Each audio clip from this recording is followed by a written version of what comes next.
All right, so I am making this video in response to all the questions I have been asked as to how much do I have invested in this all DIY 300-gallon tank. Quite honestly, the tank's been running for 3 years. I have no clue what I actually have invested in this thing. So let's run through it together and check it out. All right, so I'm going to run through this 300-gallon tank, as I said, just because, again, been asked by so many people in the last few days, what do I have invested in this tank? How much does a setup like this cost, both time and money-wise? So I've never really figured it out, so we're going to figure it out together real quick. The 3 bar stool chairs that are sitting to the side right now, I'm not going to count those in the price of the tank. I just don't think that's really necessary. So let's go run through it really quick. I did write it down on paper last night. I'll try to remember everything off the top of my head. I know the total, so let's just break it down real quick. This 300-gallon tank is $2,200 just for the tank itself, just the glass tank itself. The aqua decor background that you see in the back here, including the bottom rocks, which I have more of actually in the basement. All of that shipped to my house from another country cost, I think it was about $900. Lighting up top. 3, if you could see it, I'm trying to reach up top here, it's really high.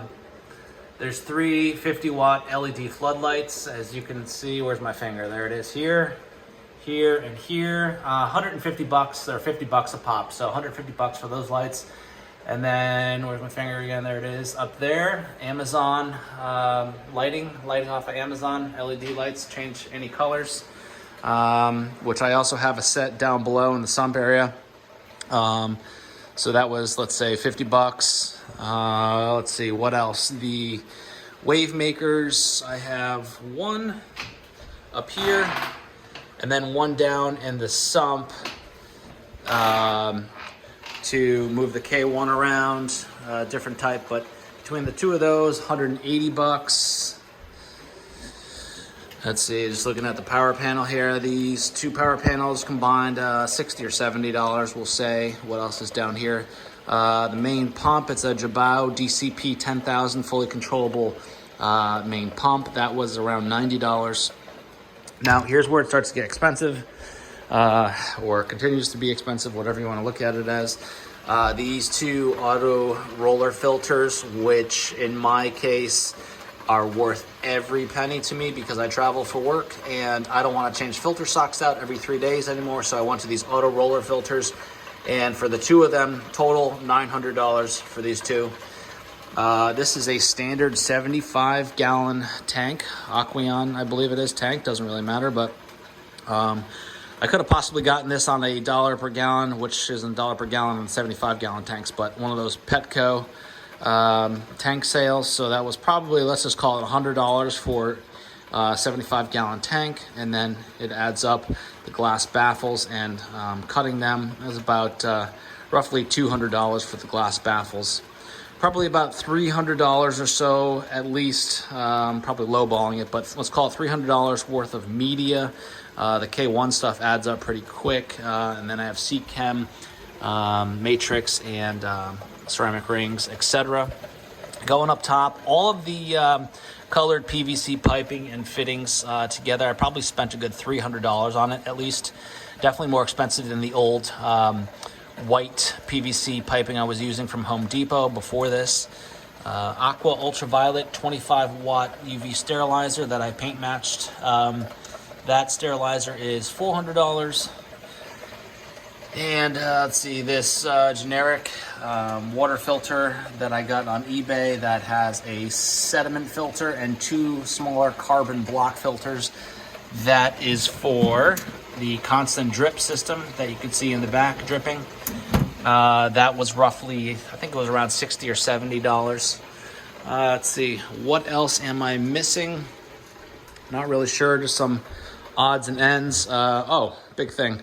The tank stand, what did it actually cost me to build? I built all of this from scratch, mostly 2x4s, 2x6s, and then some trim work and some hardwood. That was roughly, I would say, $400 to $500.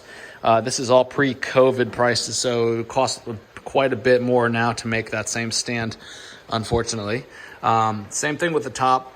I think that probably cost me around $250 or so, maybe $300 with the wood that I used.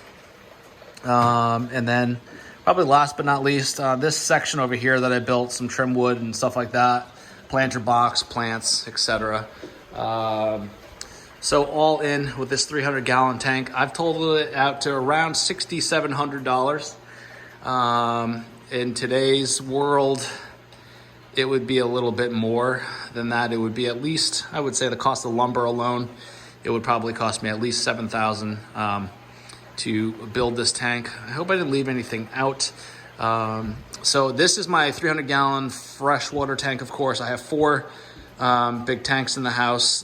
This one and the other tank I have in the house, or I should say on this floor, the main floor, is my 210-gallon saltwater tank.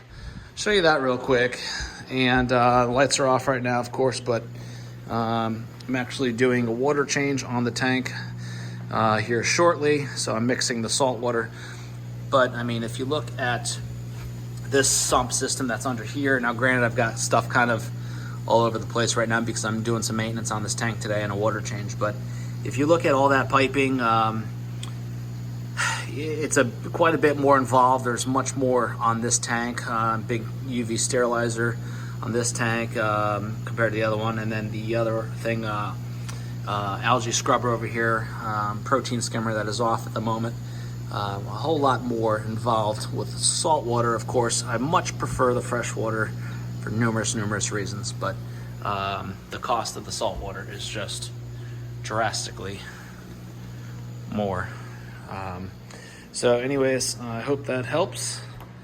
And there's a shot of it again. If you guys have any other comments, questions, concerns, let me know. But that's the best I could throw together real quick for you guys. Hope it didn't bore you. But that's good to know after this tank running for 3 years. That's what I have invested in it. And that's the first time I've actually ever figured it out, really. Kind of just pieced it along for the last 2 or 3 years, and this is what I've come up with. So thanks for watching, guys. I'll talk to you in the next one.